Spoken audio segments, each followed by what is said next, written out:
All right, guys, today we're going to be focusing on input-output tables. There are three different ways we might see these tables. Either we're going to see it vertically, meaning up and down, or horizontally, meaning side to side, or we actually might see it also looking like machines.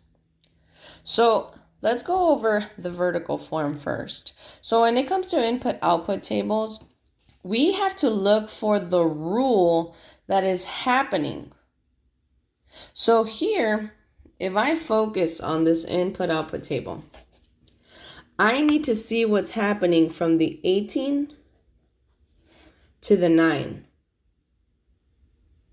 So let's see what's happening from the 18 to the 9. What do I know for sure? Okay, so the first thing I know for sure, it got smaller.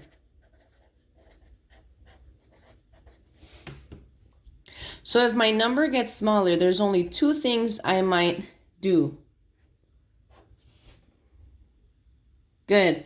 I might subtract,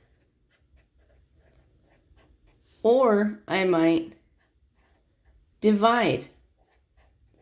Those are the two things that might happen if my number's getting smaller. So now let's check. 18, if I subtract, how many did I take away to get 18 minus 9? Or 18 minus what gave me 9? Good, so if I thought subtraction, that was minus 9. Now let's see if division works. Is 18 divided by something 9? Good, yes, it is. It's 2. So now both of these worked.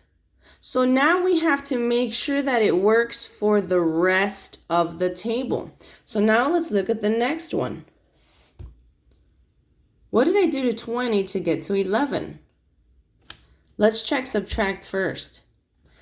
Did 9 minus 9 work? Yes, it did.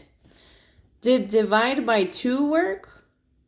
No, it didn't, because 20 divided by 2 equals 10.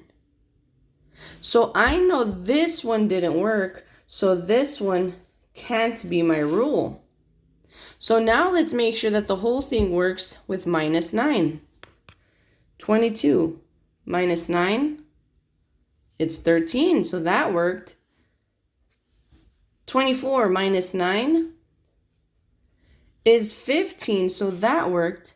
So I know my rule here is the input, and I'm going to put an I for input, minus 9 equaled the output. So I'm going to put an O for output. So I know my rule here is minus 9. So now let's check it with our horizontal table.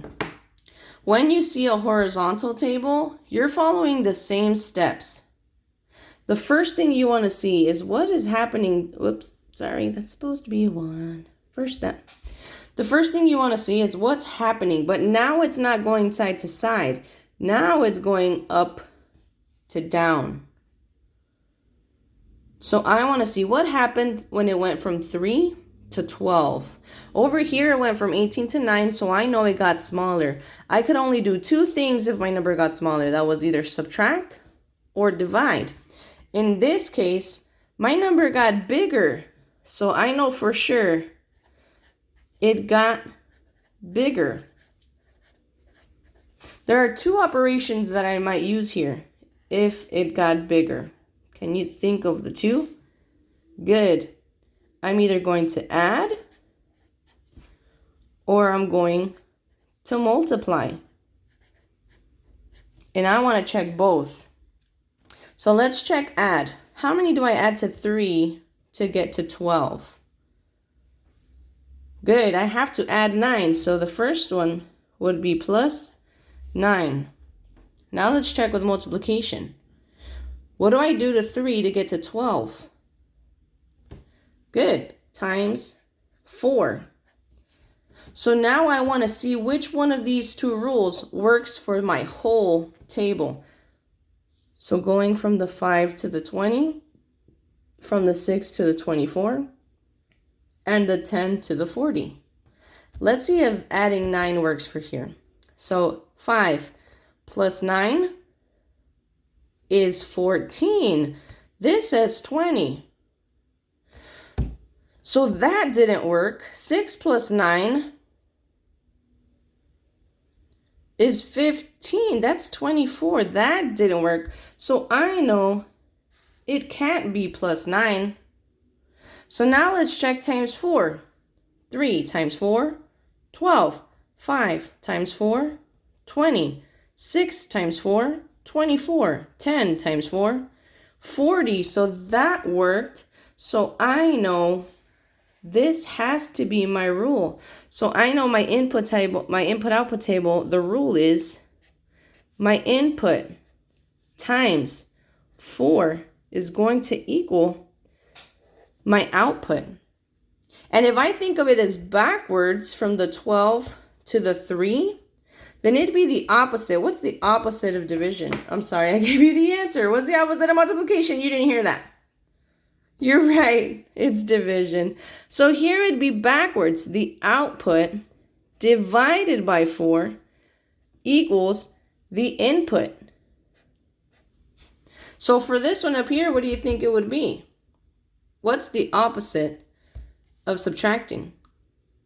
Awesome. So it would be the output plus 9 is going to give me the input.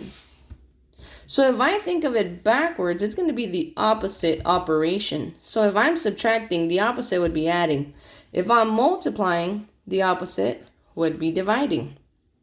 So now if we have a machine, our machine is going to tell us a rule. And my rule has to work. And it also has to match the word problem. So here, let's say this number was 11. Well, if it enters as 11 and the rule says plus 7, what would be the output? Awesome. It would be 18. And that's it. I'm done. This is what machines tell me. And this is what machines look like. An input-output table, guys, I just need to see what operation is happening.